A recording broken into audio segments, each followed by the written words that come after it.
Abraão trouxe todos esses animais, cortou-os ao meio e colocou cada metade em frente à outra. Você não faz ideia da grandiosidade e beleza da interpretação dessa passagem. Fique comigo até o final e você vai entender tudo. Eu sou Natan Bezerra e eu tenho uma palavra de Deus para o teu coração. Antes de prosseguirmos, eu quero te pedir para se inscrever no canal, ativar o sininho para receber aí todas as notificações, dar o like, é muito importante para a gente, e compartilhar esse vídeo nos seus grupos de WhatsApp, compartilhar com seus amigos, quem sabe fazer um print aqui da tela, colocar no seu Instagram e marcar lá @NatanBezerra. Vamos pro vídeo.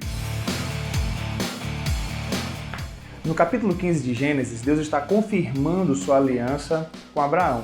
Porém, entre o capítulo 12 e o capítulo 14, nós vemos ali o momento em que Deus chama Abraão para sair da sua terra, do meio dos seus parentes. Abraão vai até o Egito, se separa de Ló, seu sobrinho, socorre Ló, ele é abençoado por Melquisedeque, tudo isso, em todo esse período Abraão enriquece, mas uma coisa não está muito clara para Abraão: cadê os meus descendentes? Onde está a descendência que o Senhor me prometeu? Fez eu sair da minha casa, sair da minha terra, para uma terra onde o Senhor me mostraria, eu seria abençoado, a minha descendência seria abençoada, as nações da terra seriam benditas em meu nome. Mas onde é que está esse povo? Onde é que está a minha descendência? Um filho ainda não nasceu. E o capítulo 15 é exatamente essa tristeza de Abraão, ele conversando com Deus, e ele vai dizer: poxa, vai ser o meu servo que vai ser o meu descendente. E o Senhor então confirma a aliança com Abraão. No versículo 6, o texto diz: e creu Abraão no Senhor, e isso lhe foi creditado como justiça. Mas era preciso algo físico, era preciso ali uma demonstração dessa aliança. Então Deus fala para Abraão buscar os animais, que foi o texto que nós começamos lendo aqui, alguns animais ali, algumas aves, e foi feito então um corredor. Abraão corta esses animais ao meio, certo? Só que no versículo 12 diz que Abraão pega em um sono profundo. E no versículo 17 diz que um fogareiro, uma tocha, como uma tocha, né, esfumaçante, passa entre aquelas partes, e naquele dia Deus confirma, estabelece, confirma aquela aliança com Abraão. O que isso tudo significa? E eu gostaria de fazer a leitura de Paul Hoff, né, o que ele afirma nesse livro aqui, o Pentateuco. Ele diz o seguinte: Deus confirmou sua promessa fazendo uma aliança solene com Abraão. Confirmou-se segundo o costume da época.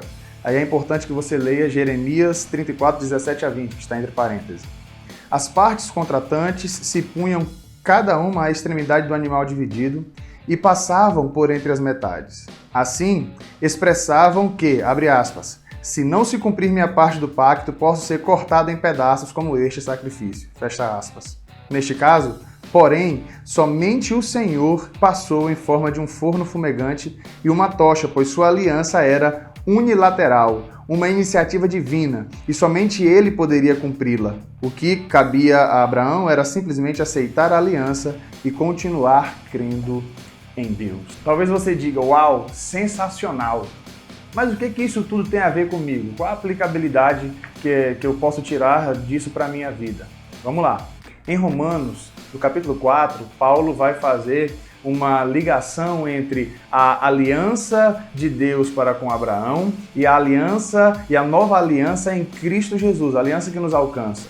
Entre essas duas alianças existe a aliança que Deus fez com Israel, que era uma aliança bilateral e estava fundamentada na lei, a lei que foi entregue por Moisés.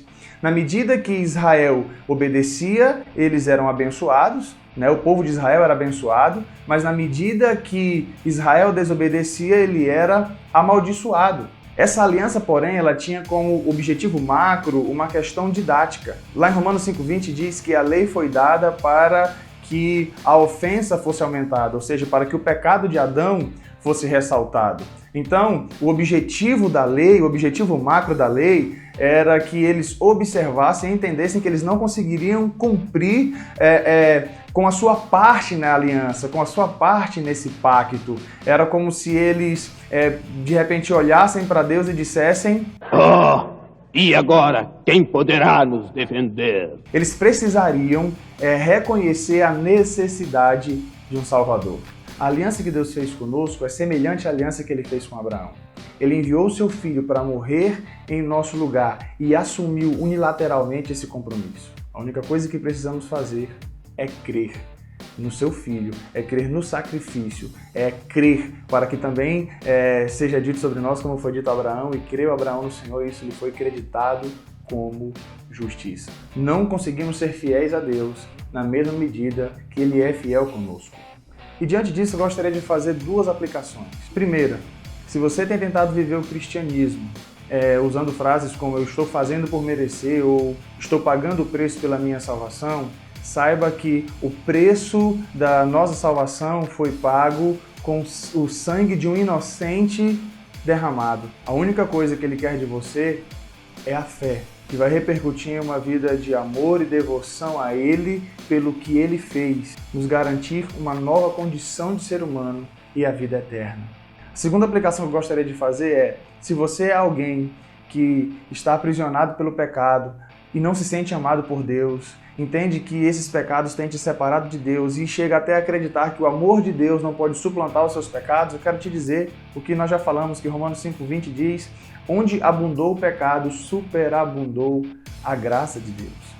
Eu quero te dizer que quando Jesus, como Cordeiro de Deus, foi imolado, aquele sacrifício, aquele compromisso, Ele fez conosco, e o que Ele requer de você é fé. Fé nesse sacrifício, fé no seu nome, fé que Ele te salvou e te libertou dos teus pecados a partir do momento que você entrega a sua vida completamente a Ele.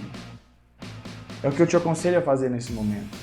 Eu te aconselho a se entregar a Ele e não acreditar que as mazelas, o seu pecado é maior do que o amor de Deus por você. Assim como lá em Abraão, aquele compromisso foi feito de maneira unilateral por Deus, assim também é o sacrifício de Jesus. O que Deus quer é que você creia, que Ele enviou o Filho dele para morrer naquela cruz do Calvário de maneira unilateral. Ele assume o compromisso, Ele assume os termos da aliança. O que Ele exige de você é fé e uma vida depositada completamente aos seus pés. Os seus pecados foram apagados em Jesus Cristo na cruz do Calvário. A partir do momento que você aceita esse sacrifício e que você se rende a Jesus, tudo isso passa a valer sobre você. Aceite, renda-se, creia em Jesus, para que assim como Abraão, isso também seja imputado sobre você, creditado a você como justiça, e Deus possa te declarar justo. Vem para a família da fé, vem para a família de Deus, vem para Jesus, Ele te recebe de braços abertos. Bom, pessoal, esse é o vídeo de hoje. Se você chegou até aqui, eu peço para você colocar aqui nos comentários a hashtag superabundou a graça. Que Deus te abençoe, ficamos por aqui, até o próximo vídeo.